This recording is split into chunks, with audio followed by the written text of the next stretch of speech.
1952, Carl Jung received a letter from a young woman named Elise. She was the black sheep of her family, an artist born into a dynasty of doctors, while her siblings followed the path laid out for them with precision. Elise painted, wandered, and questioned everything. Her family called her selfish, dramatic, unstable, and eventually, they stopped inviting her to gatherings altogether. I feel like an alien in my own bloodline. She wrote, like I'm carrying some defect they're all ashamed of. Jung read her letter slowly. Then he penned a reply that would become one of his most quoted teachings. The black sheep is not the shame of the family.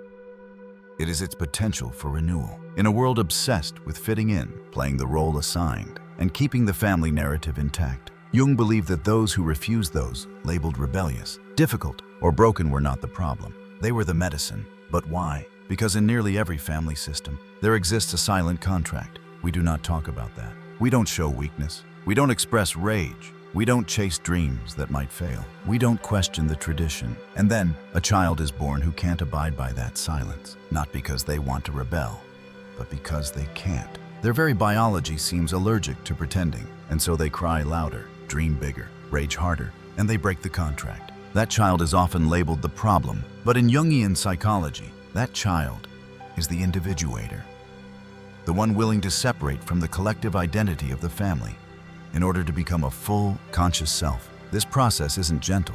It's often marked by conflict, exile, guilt, and grief. But it's also the only process that leads to true psychological freedom. When Jung worked with patients labeled black sheep, he often found they were carrying not just their own pain, but generations of suppressed truth.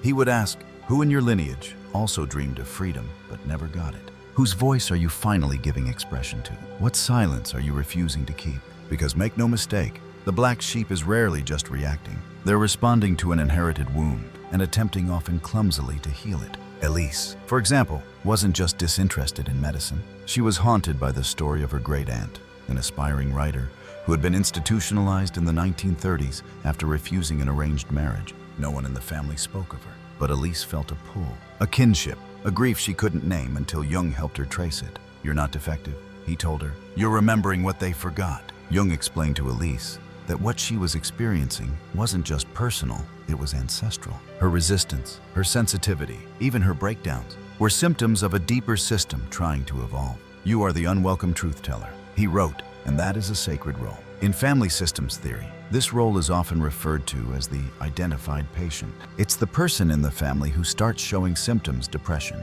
anxiety, addiction, rebellion, not because they're broken, but because the system itself is dysfunctional, and they're the first to stop pretending otherwise. The black sheep carries the symptoms of the sickness the family refuses to acknowledge. One father may never express grief after a war and raises stoic children who pass that silence down like an heirloom. But eventually, a child is born who cries too much, feels too deeply, and seems too sensitive. That child is the first to feel the grief the family buried. Or consider a mother who lives through abuse, stays silent, and teaches her daughters that survival means smiling. One day, a granddaughter punches a wall instead of smiling. She's labeled angry, unladylike, but she's simply the first one unwilling to pretend anymore. That's the black sheep, not a defect, but a disruption. And disruption is the first step toward healing. Jung often said, what you resist not only persists, but grows larger. The black sheep stops resisting the truth, and in doing so, they become the first to consciously choose their life instead of inheriting it. But that choice comes at a cost. Elise, like many black sheep, was haunted by guilt. What if I'm just selfish? What if I'm abandoning them? To which Jung responded, you are not abandoning your family. You are refusing to abandon yourself. This distinction is vital because guilt is one of the primary tools families use consciously or unconsciously to maintain the status quo. But that guilt often masks envy, fear, and even unspoken admiration. The sibling who calls you reckless might secretly admire your freedom. The cousin who mocks your career might secretly wish they'd pursued theirs. The uncle who says you're dramatic may be terrified of his own emotions. And when you don't collapse under the weight of their disapproval, you force them to confront the prison they've accepted. This is why the black sheep is often rejected, not because they're wrong, but because their existence challenges the family myth. They're living proof that another way is possible, and that's threatening to those still living by the script. Jung once wrote, the greatest burden a child must bear is the unlived life of the parent, and often, the black sheep is the one forced to carry that burden. Elise wasn't just rejecting her family's profession, she was breaking a cycle of self-abandonment.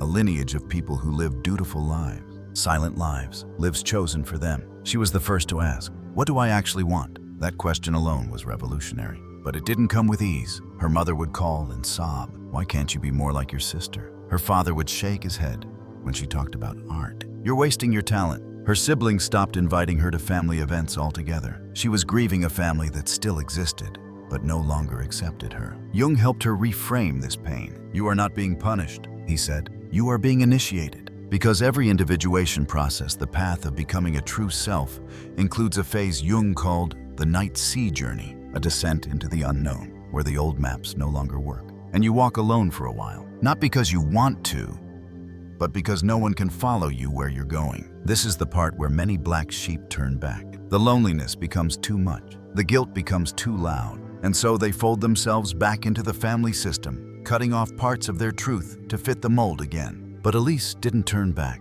She stayed in the dark. She painted through her grief. She screamed into pillows. She wrote letters to ancestors who never got to live their truths. And one day, she painted a woman in fire, a figure standing barefoot in the ashes of a crumbled house, holding a torch. It was her. Jung saw the painting and said, "You are not here to repair the old house. You are here to light the new one." This is the black sheep's real mission, not to fix the family, not to gain approval, but to begin a new pattern, to stop inheriting shame, to interrupt trauma, to model a life rooted in truth. And often, the transformation becomes so powerful that other family members eventually begin to change too. Elise's niece, at age 19, visited her studio. "I'm not becoming a doctor," she whispered. "I want to teach poetry." Elise didn't flinch. She smiled and said, "Tell me everything." That's how healing moves, slowly, generationally. It skips sometimes, but it moves. Years later, Elise reflected on that moment with her niece. "I didn't save her," she said. "I just made it safe for her to be herself, something no one did for me." And that is often the legacy of the black sheep.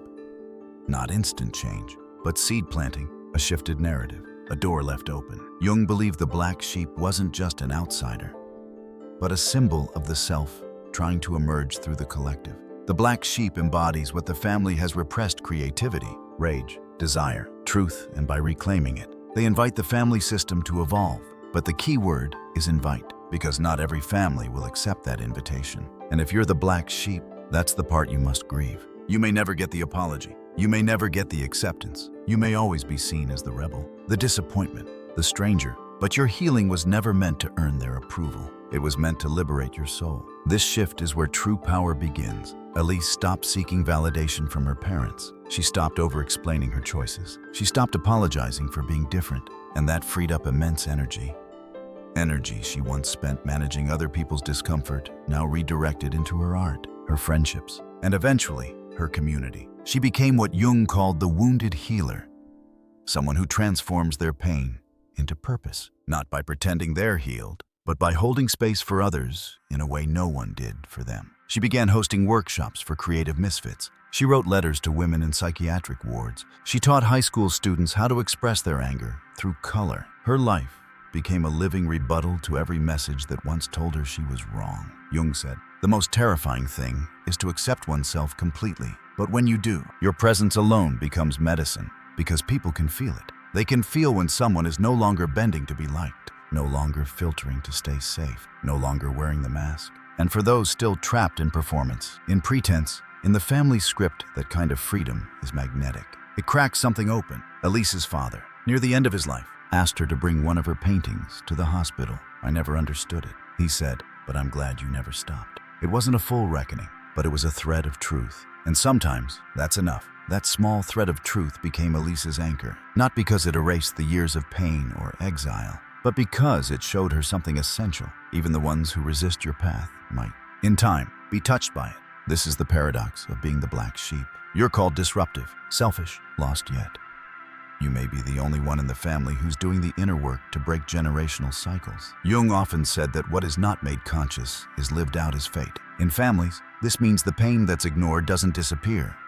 It simply repeats. Through alcoholism, through rage, through silence, through unexplained illness or emotional numbness, passed from parent to child to grandchild. But when one person, the black sheep, says, "Enough," and begins the difficult work of introspection, therapy, boundary setting, creative expression, they become a living interruption in the lineage of pain. and that work ripples outward, even if it's not immediately visible. Elise never had a dramatic reunion with her family, but over the years, small moments of softening occurred. Her mother once sent a birthday card that said simply, "Keep painting." Her brother emailed a photo of her niece standing beside one of Elise's murals. They were never going to see her fully, but she no longer needed them to. She had seen herself, and that, Jung believed, was the true goal of individuation, not to be loved by others, but to live in love with the self. That kind of love isn't narcissism. It's not delusion. It's a deep-rooted clarity that says, I know who I am, and I no longer need to betray that for belonging.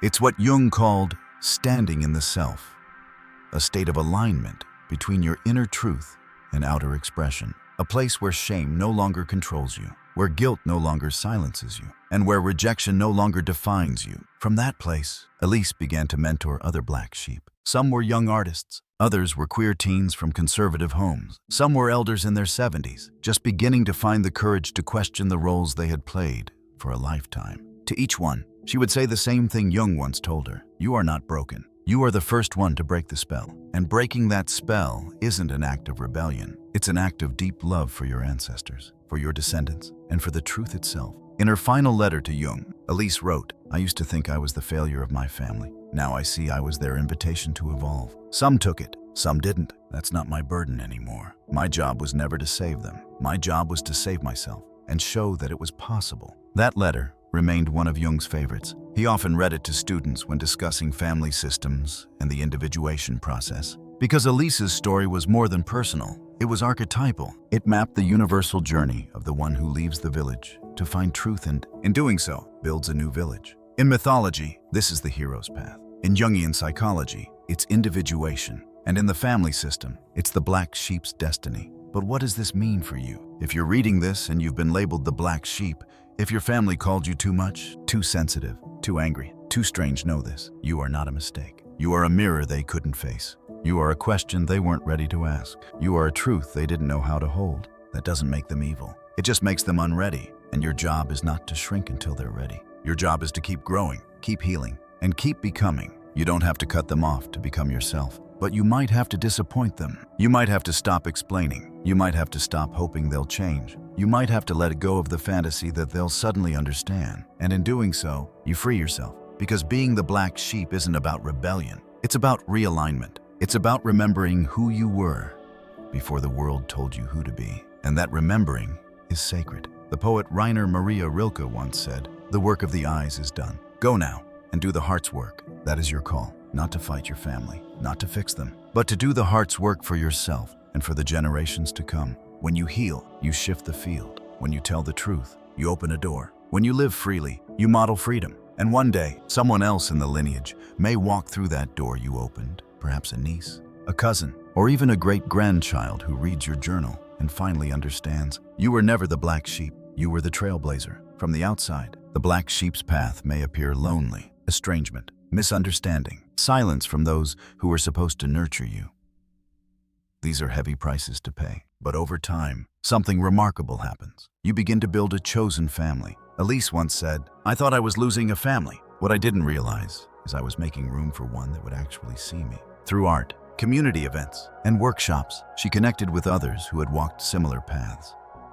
Singers who left strict religious homes, therapists who once felt like the family freaks, entrepreneurs disowned for stepping outside tradition. Together, they formed a tapestry of black sheep-turned leaders. They weren't perfect. They had wounds, they had doubts, but they had something else: the willingness to keep going, to keep creating, to keep loving without erasing themselves. This is the unseen reward of the black sheep, the gift of authentic connection. Relationships where you don't have to translate yourself, where too much becomes just enough, where your laughter, your tears, your anger, your softness, all of it is welcome.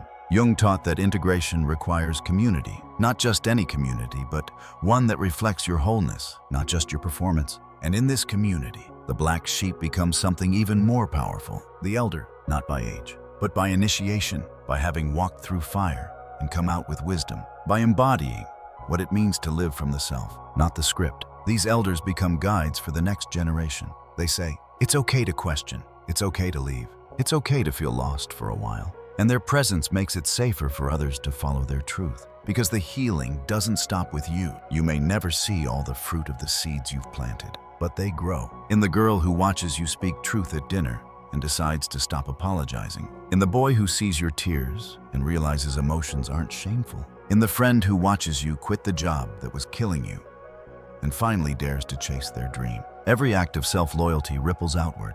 Elise died at 87. At her funeral, people came from 5 countries. A niece read one of Elise's poems. A former student brought a painting. One man stood and said, "She was the first person who told me I wasn't crazy for feeling everything so deeply." That's the legacy of the black sheep. Not rebellion for rebellion's sake, but truth that changes the landscape. So what can we take from Elise's journey from Jung's teaching, and from the path of every black sheep who dared to leave the fold? First, understand this. You were never meant to carry the shame of a system that couldn't hold your truth. You were meant to break that pattern, not out of defiance, but out of devotion. Devotion to your voice, to your integrity, to your life. Carl Jung didn't see black sheep as misfits. He saw them as initiators, the ones who confront the shadow the family refuses to face. The ones who make conscious what generations have buried. The ones who sacrifice comfort for clarity and belonging for authenticity. You don't need to earn your worth by being understood. You don't need to shrink to be safe.